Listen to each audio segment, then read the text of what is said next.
সুপ্রিয় দর্শক আসসালামু আলাইকুম ও রহমতুল্লাহ। হজরত ইউসুফ আলাইহিসসালামের সময়কাল যখন চলছে তখন রানিং যে বাদশা ছিল তিনি যখন মৃত্যু সজ্জায় তখন তার পুত্রকে যে নসিহত করে গিয়েছিল তা আজ আপনাদের সাথে আলোচনা করব।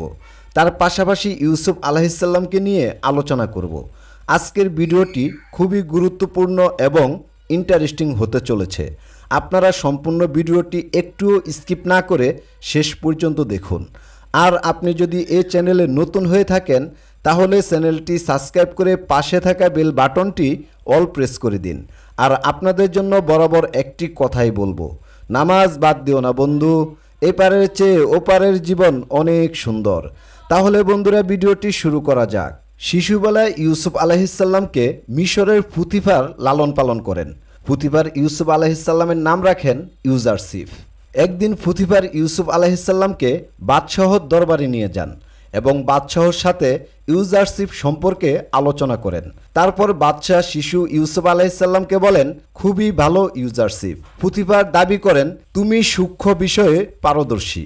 তখন বাদশাহ ইউসুফ আলাইহিসসালামকে প্রশ্ন করে, মিশরের আচার ব্যবহার সংস্কৃতি মহত্ব তুমি কিভাবে মূল্যায়ন করছো? শিশু ইউসুফ আলাইহিসসালাম বাদশাহর সভায় সবার সামনে খুব দক্ষতার সাথে জবাব দেন। যদিও বড়দের সামনে কোনো কিছুর তারিফ আদবের খেলাফ, তারপরও মহামান্য বাদশাহর আদেশ রয়েছে তাই বলছি। মিশর অনেক বিশাল এবং খুবই জাঁকজমকপূর্ণ। আমার বিশাল আকারের পর্বত ও মরুভূমির কথা মনে পড়ে, কিন্তু ছোট্ট একটা সবুজ মরুভূমির প্রান্তর বিশাল মরুভূমির চাইতে অনেক ভালো, কারণ সেখানে বেড়াগুলোর ভোজনের জন্য টিম নেই। কথা শুনে বাদশাহ আবারও ইউসুফ আলাইহিসসালামকে প্রশ্ন করলেন, তার মানে মিশরের কুদরত ও বিশালতার কাছে পর্বতের ন্যায় ভাবছ? শিশু ইউসুফ আলাইহিসসালাম উত্তর দিলেন, কিছুটা সেই রকমই আহলে জনাব, তবে কুদরত বঞ্চিতদের সেবায় ব্যবহার করা হলে সেটি মহান। অনেক বড় একটি সভায় শিশু ইউসুফ আলাইহিসসালামের কথা শুনে উপস্থিত সকল লোকজন উজির সেনাপতিরা অবাক হয়ে গেল। বাদশাহ বলল, সাবাস সাবাস ইউজারসিফ, তুমি প্রমাণ করেছো পুতিফার তোমার সম্পর্কে অযৌক্তিক বাক্য বলেনি। তখন বাদশাহ খুশি হয়ে উপহার দিলেন মণি মুক্তা দিয়ে বানানো একটি মালা। বাদশাহ মণি মুক্তা দিয়ে সাজানো সেই মালাটি তার পুত্রের হাতে দিয়ে ইউসুফ আলাইহিসসালামকে গলায় পরিয়ে দিতে বলেন। বাদশাহর পুত্র যখন মালাটি ইউসুফ আলাইহিসসালামের গলায় পরাতে গেল তখন অটোমেটিক বাদশাহর পুত্রর মাথা নত হয়ে গেল এবং বাদশাহর পুত্র মাথা নত করে ইউসুফ আলাইহিসসালামকে সম্মান জানালেন। তখন রানী তার পুত্রকে ডেকে নিয়ে বললেন, তোমার উচিত হয়নি ইউজারসিফকে তাজিম করা। বাদশাহর পুত্র বলল, আমি জানি না কিভাবে আমার মাথা তার সামনে নত হয়ে গেল। মহান আল্লাহ পাক রব্বুল আলামিন ইউসুফ আলাইহিসসালামকে মিশরের সর্বোচ্চ স্থানে সম্মানিত করেছেন। এত সম্মান অর্জন করার আগে হজরত ইউসুফ আলাইহিসসালামকে হাজারো অত্যাচার সহ্য করতে হয়েছে। ইউসুফ আলাইহিসসালামকে মহান আল্লাহ পাক রব্বুল আলামিন অনেক পরীক্ষা করেছেন। বানু জুলেখার হুকুমে জেলখানায় তাকে বন্দী করে নির্যাতন করা হয়েছে, তারপরও তিনি অন্যায় কাজ করতে রাজি হননি।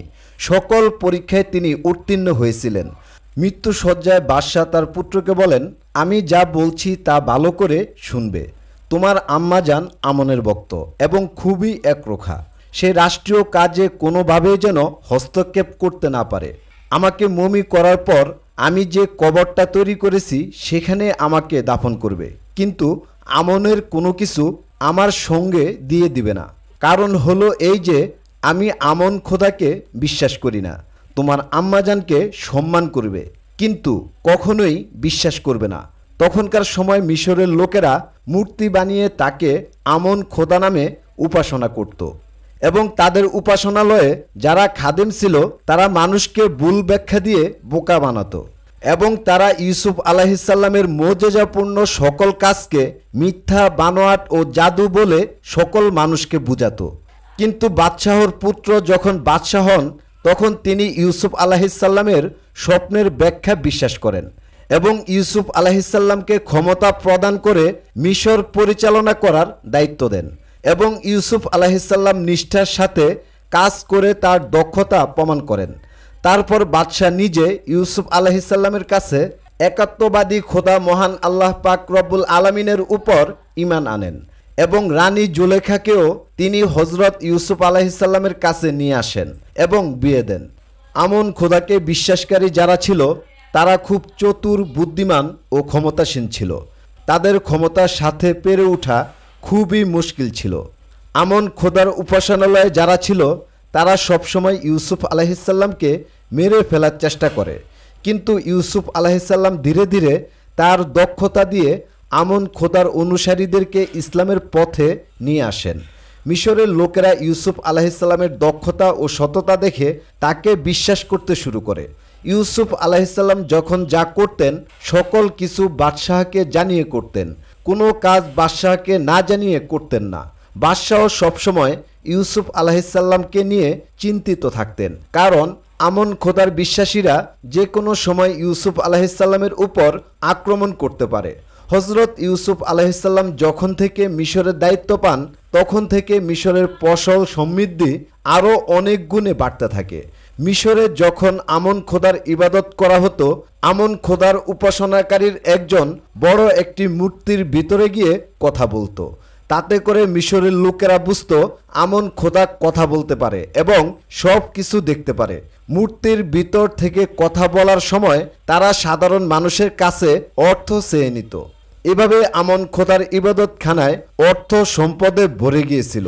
কিন্তু ইউসুফ আলাইহিসসালাম আমন খোদার ইবাদতখানা ধ্বংস করে দেন এবং সেখান থেকে সকল ধন সম্পদ উদ্ধার করেন এবং আমন খোদার ইবাদতখানার সকল ভণ্ডদের বন্দী করেন এবং সকলের সামনে তাদের ভণ্ডামি অনেকেই স্বীকার করেন এবং তারা ইউসুফ আলাইহিসসালামের হাতে ইসলাম গ্রহণ করেন।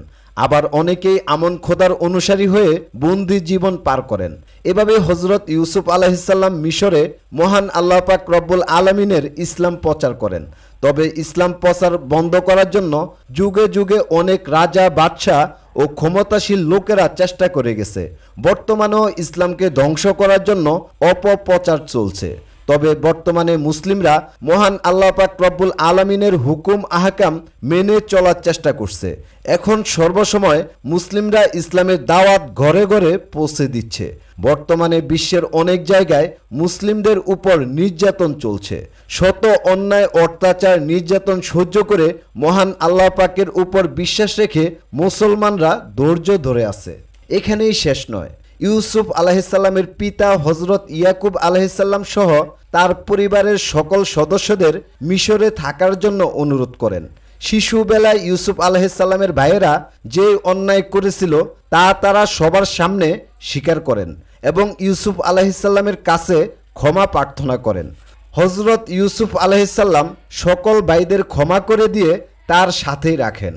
আজ এই মিশরের ঘটনা থেকে আমরা কি শিক্ষা পেলাম? ধৈর্য ধরা এবং মহান আল্লাহ পাক রব্বুল আলামিনের উপর বিশ্বাসে অবিচল থাকলে সম্মানিত হওয়া যায় এবং দুনিয়াতেও পুরস্কার পাওয়া যায়। মহান আল্লাহ পাক রব্বুল আলামিন আমাদের সকলকে উত্তম চরিত্র ধরে রাখার তৌফিক দান করুক, আমিন। বন্ধুরা, আজকের ভিডিওটি এ পর্যন্তই। এই ভিডিও সম্পর্কে আপনার কোনো মতামত থাকলে কমেন্ট বক্সে দিবেন। দেখা হবে নতুন কোনো এপিসোডে। সে পর্যন্ত ভালো থাকবেন, সুস্থ থাকবেন। আল্লাহ হাফেজ।